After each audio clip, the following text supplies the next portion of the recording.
नमस्कार विद्यार्थी मित्रांनो, कसे आहात? मजेत ना? आणि आपला नेहमीचा प्रश्न, शिकताय ना? शिकायलाच पाहिजे. आणि शिकायचं असेल तर माझं चॅनल सबस्क्राईब केलं पाहिजे. तर माझ्या चॅनलला सबस्क्राईब करा आणि पुढचा भाग शिका. आज आपण शिकणार आहोत इयत्ता 9वीच्या मॅथमॅटिक्स फर्स्टमधील पहिला chapter basic concepts in geometry, त्याच्यातला practice set 1.3, last practice set 1.3.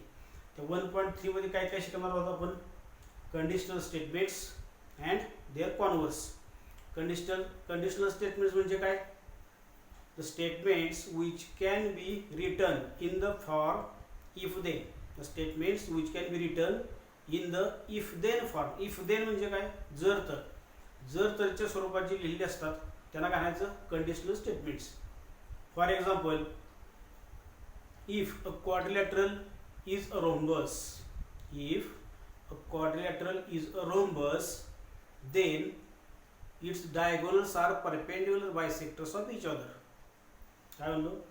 If a quadrilateral is a rhombus, then its diagonals are perpendicular bisectors of each other. हे आठवण झालं आपल्याला. मग याचं उलट काय होईल? If the diagonals of a quadrilateral are perpendicular bisectors of each other, then the quadrilateral is a rhombus. हा झाला त्याचं कॉन्व्हर्स. काय सांगितलं? पहिलं काय होतं इफ देनचं? If the quadrilateral is a rhombus, if the quadrilateral is a rhombus, then diagonals are perpendicular bisectors of each other. आणि याचे उलट काय होईल? If the diagonals of a quadrilateral are perpendicular bisectors of each other, then the quadrilateral is a rhombus. असे आपल्याला conditional statements आणि त्याचा converse या प्रॅक्टिस सेटमध्ये आपल्याला पाहिजेत. त्याचबरोबर इथं आता इफ देनच्या स्वरूपाचे कंडिशनल स्टेटमेंट असतात, त्याचा यूज काय आहे, कशासाठी शिकायचं आपल्याला? तर आपल्याला आता या वर्षापासून थेरम सुरू होते. थेरम 8वीपर्यंत आपल्याला थेरम नव्हती. आता आपल्याला थेरम प्रूव्ह करायला या वर्षापासून शिकायचे. इयत्ता 9वी आणि 10वीला थेरम्स आहेत, म्हणजे प्रमेय. तर या वर्षीचं पहिलं थेरम आपलं आहे theorem the opposite angles form by two intersecting lines are of equal measures. हे पहिलं थेरम आहे. Opposite angles form by two intersecting lines म्हणजे काय? If two lines intersects each other, समजा ही लाईन आहे ए बी, कोणतीही एज ए बी, आणि दुसरी घेतली मी C D. Line A B and line C D intersects each other in point O such that A dash O dash B and C dash O dash D. काय prove करायचंय? आता given म्हणजे हेच लिहायचं आपण. काय? line AB and line CD intersects each other in point O such that A dash O dash B and C dash O dash D. हे given मध्ये line AB, थोडं कॅपिटल करू, line AB and line CD intersects each other in point O. हे पुस्तकात तुमच्या theorem आहे, prove करून दाखवलेलं आहे. तरी मुद्दा मी तुम्ही फळ्यावर घेतलेला आहे. तुम्ही पुस्तकात नंतर पहा. Line A B and C D intersects each other in point O and A dash O dash B C dash O dash D. Line A B and line C D intersects each other in point O. आणि पुढचं ते A dash O dash B C dash O dash D ते लिहा. महत्वाचं काय तर prove काय करायचं आपल्याला? अशा लाईन जर इंटरसेक्ट होत असतील तर प्रूव्ह काय करायचंय? त्याला टू प्रूव्ह. आता इफ देनचं जे मागाशी आपण पाहिलं कंडिशनल स्टेटमेंट्स, ते इफच्या पुढचं असतं ते गिवन, आणि देनच्या नंतर येते टू प्रूव्ह करायचं आपल्याला. याचा अर्थ काय? If two lines intersect each other in point O, if झालं. टू लाईन इंटरसेक्ट होतात हे गिवन, आणि प्रूव्ह काय करायचंय?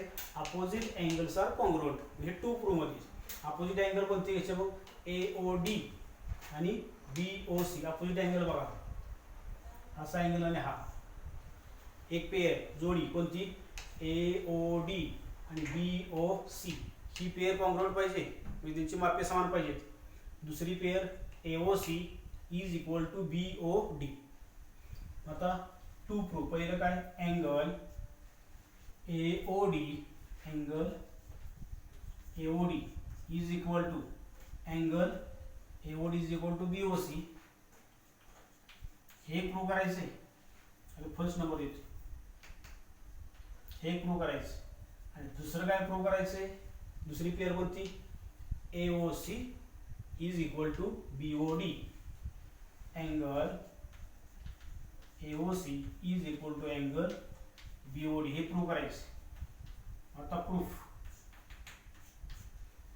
आपल्याला अँगल्स इन लिनियर पेअर आले बघा. ही लिनियर पेअर होते बघा, इथून इथपर्यंत या दोन्हीची ॲडिशन किती होणार आहे 180. Angles in linear pair are supplementary. मग कोणती घेऊ angle AOD plus DOB. Angle AOD angle AOD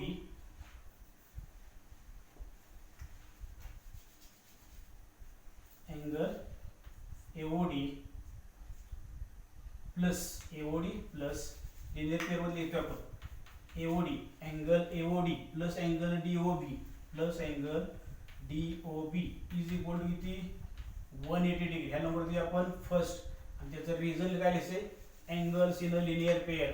इथं लिहायचं ब्रॅकेटमध्ये काय angles in a linear pair. त्यानंतर आता दुसरी पेअर कोणती घेऊया, हा प्लस हा घेतला.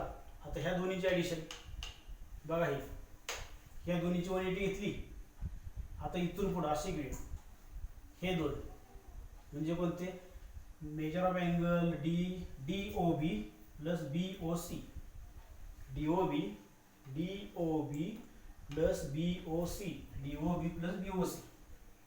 Angle DOB plus angle DOB plus BOC plus angle BOC is equal to also किती येणार आहे 180 डिग्री. याला रिझन द्यायचं आहे नंबर सेकंड. आणि रिझन आता सारखंच काय angles in a linear pair. पुस्तकात बघा मी आता घेत नाही angles in a linear pair. मग आता बघा या दोन्हीची ॲडिशन 180, या दोन्हीची 180, म्हणजे ही ॲडिशन आणि ही ॲडिशन सेम आहे. 180 सेम आहे. देअरफॉर काय लिहायचं अँगल AOD प्लस हे इज इक्वल टू हे लिहायचं, ही ॲडिशन इज इक्वल टू ही. तर हे ॲडिशन 180, हे ॲडिशन 180. देअरफॉर हे इज इक्वल टू हे. हेच इथलं बघून लिहायचं LHS ला आणि हे बघून लिहायचं RHS ला. काय पाठ करायचंय इथलं बघायचं इथं लिहायचं, हे बघायचं उजवीकडे लिहायचं. इथं काय लिहून सांगा हे AOD plus DOB angle DOB is equal to angle DOB plus angle हा काय BOC. आणि याचं रिझन काय फ्रॉम 1 and 2. आता इथं दोन्ही काय सारखा आहे, इथं DOB सारखा आहे. इथे DOB ला DOB जाईल अँगल DOB, त्याला गेला अँगल DOB. राहिले काय पहा angle AOD is equal to काय राहिला अँगल BOC. तेच प्रूव्ह करायचं का बघा AOD is equal to BOC. पहिलं प्रूव्ह झालं. आता दुसरं त्याचप्रमाणे प्रूव्ह करता येईल म्हणून फक्त आपण लिहायचं सिमिलरली. दुसरा तर प्रूव्ह करत बसायचं ना. Similarly we can prove that म्हणायचं फक्त. वी कॅन प्रूव्ह दॅट हे आपण प्रूव्ह करू शकतो. कोणतं angle AOC is equal to angle BOD हे प्रूव्ह करू शकतो. हे दोन्ही प्रूव्ह केले आपण. हे पहिलं प्रूव्ह करून दाखवलं की दुसरंच हे दोन्ही आपण कॉन्ग्रुएंट दाखवले. हे दोन्ही कॉन्ग्रुएंट मीन्स इक्वल मेजर्स, दोन्हीची मेजर सेम आहेत ते आपण प्रूव्ह केलं. हे थेरम तुमच्या पुस्तकात प्रूव्ह करून दाखवलेलं आहे. व्यवस्थित लिहा. आत्ता पाहिजे असेल तर हे लिहून घ्या.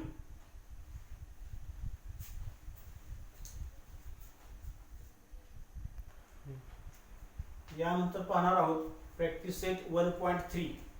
आता 1.3 मध्ये काय तेच आहे. आपण जे कंडिशनल स्टेटमेंट्स पाहिली त्याच्या आधारित हा प्रॅक्टिस सेट 1.3 आपल्याला शिकायचा आहे.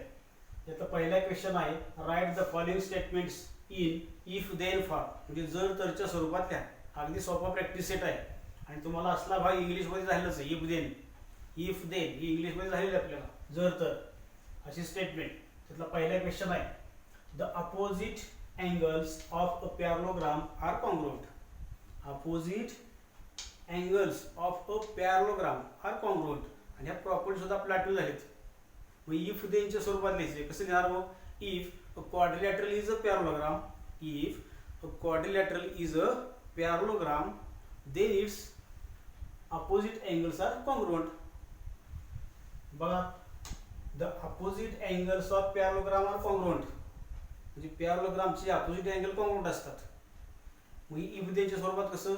If a quadrilateral is parallelogram then its opposite angles are congruent. तिथे लिहायचं, if a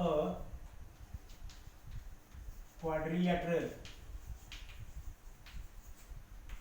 is a parallelogram then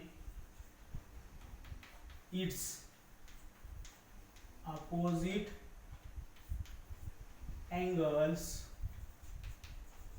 are congruent. If a quadrilateral is a parallelogram then its opposite angles are congruent. आहे का सोपं? If देनच्या स्वरूपात लिहायचे. तसं तर हे the diagonals of rectangle are congruent. आपल्याला माहिती आहे diagonals of rectangle are congruent, म्हणजे रेक्टँगलचे डायगोनल कॉन्ग्रुएंट असतात, आयताचे कर्ण एकरूप असतात.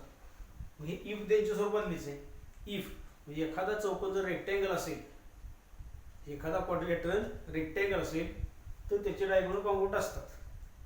इफ देन जर तर.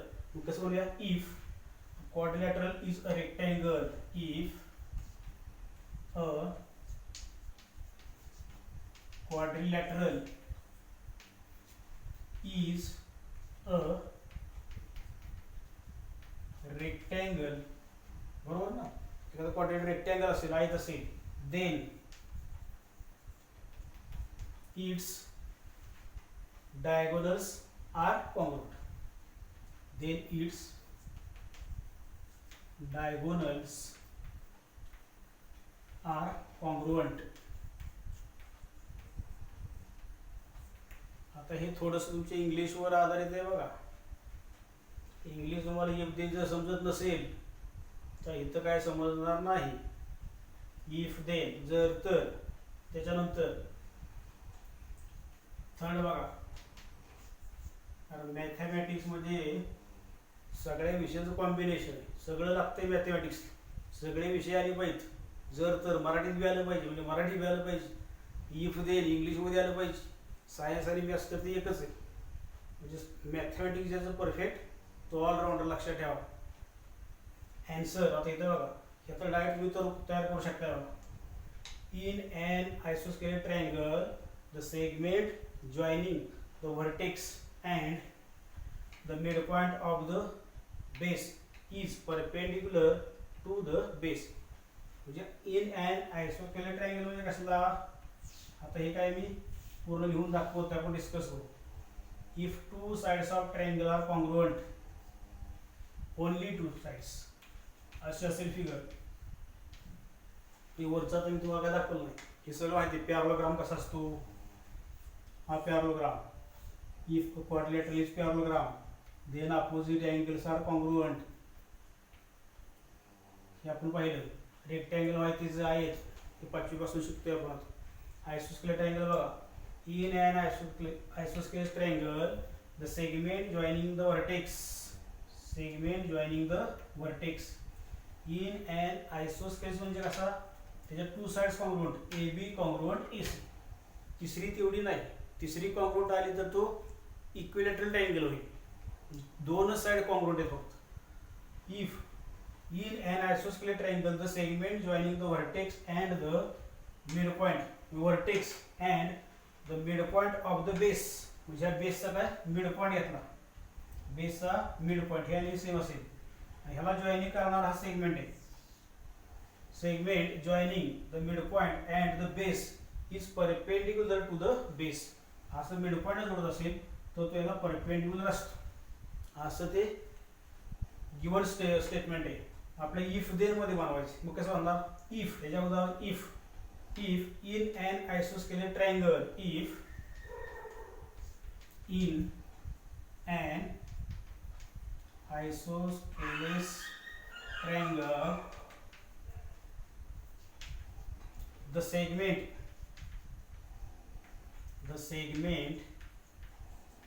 joining the vertex and the midpoint and the तसं नाही. in an isosceles triangle होणार. if in n नाही. if a triangle is an isosceles, if इतकं सोपं. if a triangle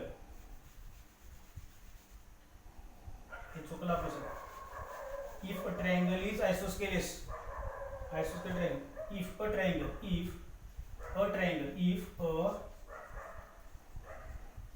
triangle is isosceles triangle, then the segment joining, then if आणि इथं काय येणार आहे? then पुन्हा लिहितो तुम्ही काय आपलं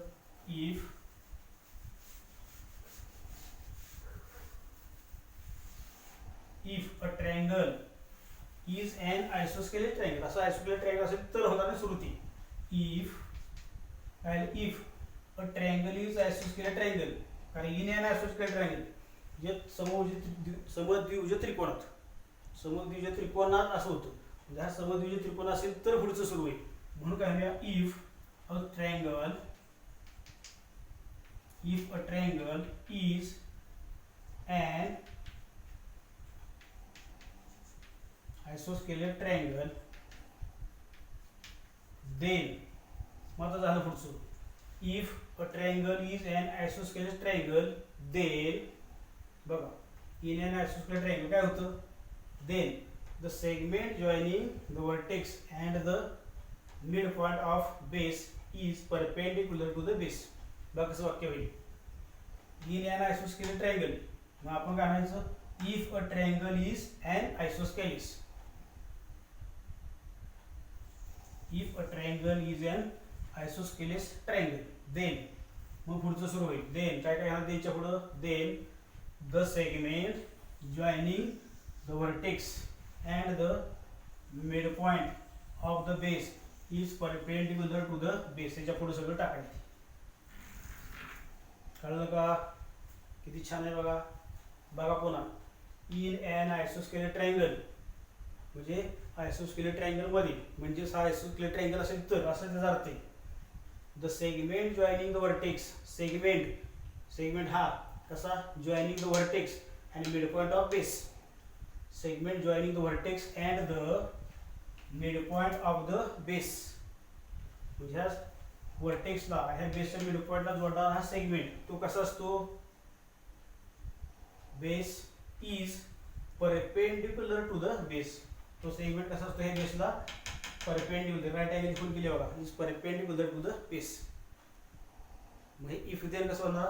if a triangle is an isosceles triangle, if a triangle is an isosceles triangle, then the segment joining the vertex and the midpoint of opposite side is perpendicular to the base.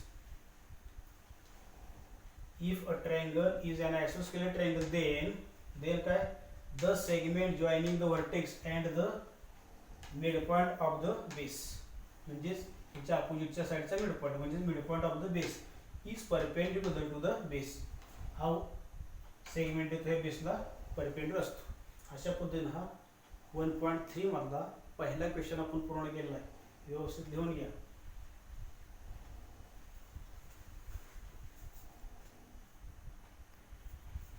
यानंतर दुसरा question आहे, right the converse of the following statements. खालील स्टेटमेंट्सचे converse लिहायचे आपण. Converse आता मी काही लिहित बसत नाही, तुम्ही फक्त वाचा इथे पुस्तकात. प्रॅक्टिस सेट 1.3 मधला दुसरा क्वेश्चन पुस्तकात पहा. कॉन्व्हर्स म्हणजे काय करायचं, व्यत्यास, उलट वाक्य लिहायचं फक्त. जे दिलं असेल त्याचं इफ देन मध्ये उलट वाक्य करायचं. तर पहिला क्वेश्चन काय बघा, सेकंड क्वेश्चन मधला पहिला काढा. द अल्टरनेट अँगल्स, पहिले काय बघा, the alternate angles form by two parallel lines and their transversal are congruent. ही आपल्या प्रॉपर्टी झाली 8वीतच. बघा बघा, alternate angles form by two parallel lines and their transversals are congruent. ह्या पॅरलल लाईन आणि त्याची ट्रान्सव्हर्सल, आणि हे होणार alternate angles. Alternate angles form by काय, if the alternate angles form by two parallel line दिलेत. Alternate angles form by two parallel lines are congruent. म्हणजे ह्या दोन लाईन पॅरलल असतील तरी अल्टरनेट अँगल कॉन्ग्रुएंट होतात. त्याचं कॉन्व्हर्स काय होईल, if alternate angles made on two lines on their transversal are congruent then lines are parallel. आता तुम्ही वाक्य तुम्ही तयार करायची. बघा पुन्हा क्वेश्चन काय होता, the alternate angles form by two parallel lines and their transversal are congruent. Alternate angles form by two parallel lines, म्हणजे दोन लाईन पॅरलल दिलेत, and their transversal are congruent. म्हणजे लाईन पॅरलल असतील तर अल्टरनेट अँगल कॉन्ग्रुएंट असतात. म्हणजे converse काय होईल, if alternate angles are congruent then lines are parallel. Alternate angle कसे, alternate angles form by transversal on two lines, फक्त टू लाईन्स, म्हणजे पॅरलल नाही आता, on two lines are congruent then lines are parallel. मग कसं तयार करता येईल बघा, क्वेश्चनवरून पुन्हा बघा, if alternate angles made by two lines and its transversal are congruent then the lines are parallel. दुसरा क्वेश्चन बघा, if a pair of interior angles, if a pair of interior angles म्हणजे कसं, तर इंटेरियर म्हणजे हा इथला आणि हा. If pair of interior angles, second बघा, if a pair of interior angles made by a transversal of two lines are supplementary, supplementary 100 आणि 80. Interior angles made by transversal on two lines are supplementary then lines are parallel. म्हणजे interior angle supplementary असेल तर line parallel असतात. याचा converse काय होईल, if two lines are parallel, if two lines are parallel then interior angles made by transversal are supplementary. म्हणजे दोन line parallel असतील तर इंटेरियर अँगल सप्लिमेंटरी असतात. उलट करायचं, पहिलं काय, इंटेरियर अँगल सप्लिमेंटरी असतील तर लाईन पॅरलल, कॉन्व्हर्स जर लाईन पॅरलल असतील तर इंटेरियर अँगल सप्लिमेंटरी. एवढं फक्त करायचं. म्हणजे कॉन्व्हर्स कसा होईल बघा, सेकंडचा, if two parallel lines are intersected by a transversal then the interior angles so formed are supplementary. म्हणजे काय, if two parallel lines are intersected by a transversal, two parallel lines intersected by transversal, म्हणजे दोन line parallel असतील आणि त्याची transversal त्याने intersect करत असेल तर interior angles so form are supplementary, then interior angles so form are supplementary. त्या क्वेश्चनवरूनच तयार करता आलं पाहिजे आपल्याला. थर्ड बघा, the diagonals of rectangle are congruent, the diagonals of rectangle are congruent. Rectangle असेल तर त्याचे डायगोनल कॉन्ग्रुएंट असतात. हा रेक्टँगल असेल असा तर डायगोनल त्याचे कॉन्ग्रुएंट, हे प्रॉपर्टी माहिती आपल्याला. Diagonals of rectangle are congruent ना. क्वेश्चन काय, the diagonals of rectangle are congruent. मग याच्या उलट काय होईल, रेक्टँगलचे डायगोनल कॉन्ग्रुएंट असतात ना. मग याचा कॉन्व्हर्स काय होईल, if diagonals of a quadrilateral are congruent then quadrilateral is a rectangle. बघा क्वेश्चन काय, the diagonals of rectangle are congruent. मग काय होईल, इफ डायगोनल्स ऑफ क्वाड्रिलॅटरल, हा क्वाड्रिलॅटर समजा, त्याचे डायगोनल जर कॉन्ग्रुएंट असतील तर तो काय होईल, रेक्टँगल. अशा पद्धतीनं हा प्रॅक्टिस सेट आपण 1.3 कंप्लीट केलेला आहे. 1.3च्या अगोदरची थेरम सॉल्व केलेली एक्झाम्पल, तिथल्या प्रॉपर्टी यांचा सगळा अभ्यास करा. 1.1, 1.2, 1.3चा प्रॅक्टिस करा आणि याच्या आधारे प्रॉब्लेम सेट 1 कंप्लीट करा. या ठिकाणी आपला पहिला chapter basic concepts in geometry हा संपलेला आहे. सर्वांना हा जो प्रॅक्टिस सेट आहे 1.3 जे राहिलेला आहे ते बाकीचं तुम्ही कंप्लीट करा. स्टेटमेंट्स वगैरे आहेत ते तुमची तुम्ही लिहा. आणि सर्वांना सूचना नेहमीची, हे प्रॅक्टिस करावं लागते. त्याला प्रॅक्टिस परफेक्शन मिळवायचं असेल तर प्रॅक्टिसला पर्याय नाही, म्हणून प्रॅक्टिस करा, परफेक्शन मिळवा आणि माझ्या चॅनलला सबस्क्राईब करा. सर्वांना बेस्ट लक.